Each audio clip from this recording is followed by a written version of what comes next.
নমস্কার বন্ধুরা, মেঘার সাথে বাঙালিয়ানার আরও একটি নতুন পর্বে আপনাদের সবাইকে স্বাগত। আগামীকাল গণেশ চতুর্থী, তাই আজ সেই উপলক্ষে একটা খুব সহজ মোদকের রেসিপি আপনাদের সাথে শেয়ার করছি। আর এখন কোভিড সিচুয়েশনের জন্য যেহেতু প্রায়ই লকডাউন হচ্ছে, সেই কারণে একদম বাড়িতে থাকা সাধারণ কিছু উপকরণ দিয়েই এই মোদকটা আমি তৈরি করে দেখাচ্ছি, যাতে এটা সবাই বাড়িতে তৈরি করতে পারেন। তাহলে চলুন এবার রেসিপিটা দেখে নেওয়া যাক। বানানোর জন্য সবার প্রথমে আমি এখানে খোয়া ক্ষীর বা মাওয়া তৈরি করে নেব। তার জন্য একটা কড়াই গরম করে তার মধ্যে আমি 1 চা চামচ মতো ঘি দিয়েছি। ঘিটা গলতে শুরু করলে এর মধ্যে লিকুইড দুধ দিয়ে দিলাম 1/4 কাপ। আমি এখানে মেজারিং কাপ ব্যবহার করেছি, আপনারা পার্টিকুলার যে কোনো একটা কাপে সমস্ত উপকরণ মেপে নিতে পারেন, তাতে উপকরণের মাপগুলো ঠিক থাকবে। ঘি এবং দুধটা একসাথে ভালো করে মিশিয়ে নিয়ে লিকুইড দুধটা হালকা গরম হয়ে গেলে তারপর এর মধ্যে দিয়ে দিলাম 1/3 কাপ পরিমাণে গুঁড়ো দুধ। আবার ভালো করে সমস্ত উপকরণ মিশিয়ে নিচ্ছি। এরপর এর মধ্যে দিয়ে দেব আমি 1 টেবিল চামচ চিনি। গুঁড়ো দুধ যেহেতু নিজেই মিষ্টি, সেই কারণে চিনির পরিমাণটা কিন্তু খুব বেশি দেওয়ার দরকার নেই, 1 টেবিল চামচ চিনি যথেষ্ট। সমস্ত উপকরণ এবার ভালো করে মিশিয়ে মিডিয়াম ফ্লেমে রেখে মিশ্রণটা এরকম শুকিয়ে যাওয়া পর্যন্ত রান্না করে নিতে হবে এটাকে। মিশ্রণটা এরকম শুকিয়ে যাওয়া মানেই কিন্তু মাওয়া বা খোয়া ক্ষীর তৈরি হয়ে যাওয়া। এবার এই মাওয়াটা আমি একটা বাটিতে তুলে নিচ্ছি। পুরোটা তুলছি না, 1 টেবিল চামচ মতো মাওয়া বা খোয়া ক্ষীর আমি কড়ার মধ্যে রেখে দেব। এটা দিয়ে আমরা মোদকের পুরটা তৈরি করব। 1 টেবিল চামচ খোয়া ক্ষীর যেটা রেখেছি তার সঙ্গে আমি 1 টেবিল চামচ কুচনো কাজু বাদাম দিয়ে দিলাম। কাজু বাদামটা প্রথমে শুকনো কড়াইতে একটু নাড়াচাড়া করে নিচ্ছি, মানে এটাকে একটু ড্রাই রোস্ট করে নিচ্ছি।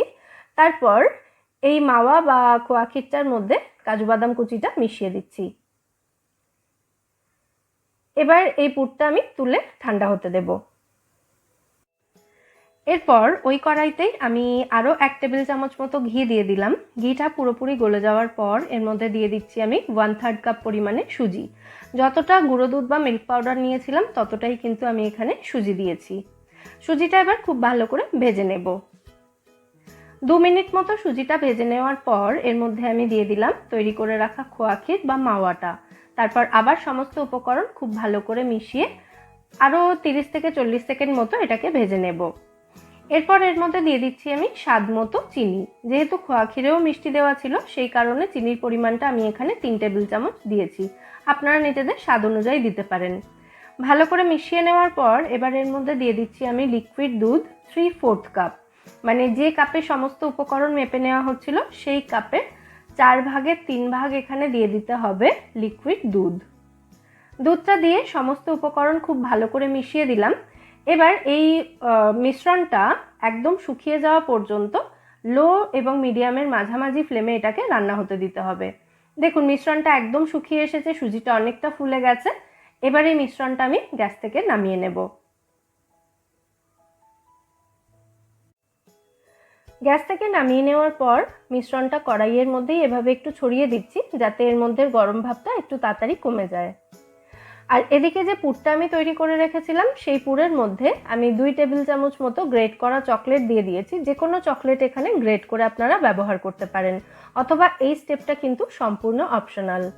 তবে চকলেট দিলে মোদকের মধ্যে একটু নতুনত্বও আসবে এবং খেতেও কিন্তু দুর্দান্ত হবে। গ্রেট করা চকলেটটা দিয়ে ভালো করে মিশিয়ে নিচ্ছি। এদিকে আমাদের এই মিশ্রণটাও কিন্তু এখন একটু ঠান্ডা হয়ে এসেছে। সম্পূর্ণ ঠান্ডা হওয়ার আগেই কিন্তু মোদকগুলো আমাদের তৈরি করে নিতে হবে।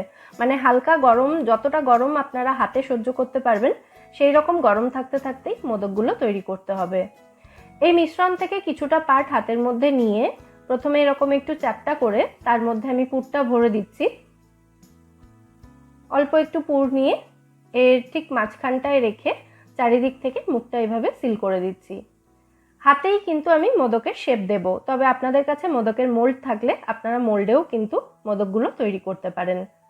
তবে যাদের কাছে নেই, মন খারাপ করার কিন্তু একদমই দরকার নেই, হাতেও কিন্তু খুব সহজে মোদকের শেপে এটা তৈরি করে নেওয়া যাবে।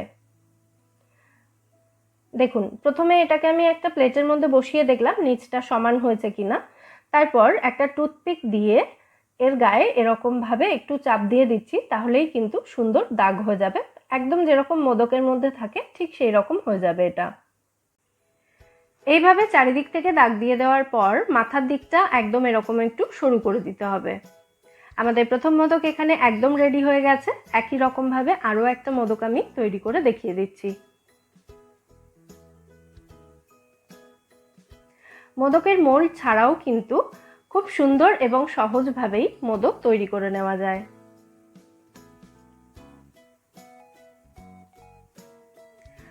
একই রকমভাবে বাকি সমস্ত মোদক এখানে তৈরি করে নিতে হবে। যে পরিমাণ উপকরণ আমি এখানে ব্যবহার করেছি তাতে 8টা মাঝারি সাইজের মোদক তৈরি হয়েছে। দেখুন কি সুন্দর দেখতে হয়েছে প্রত্যেকটা মোদক।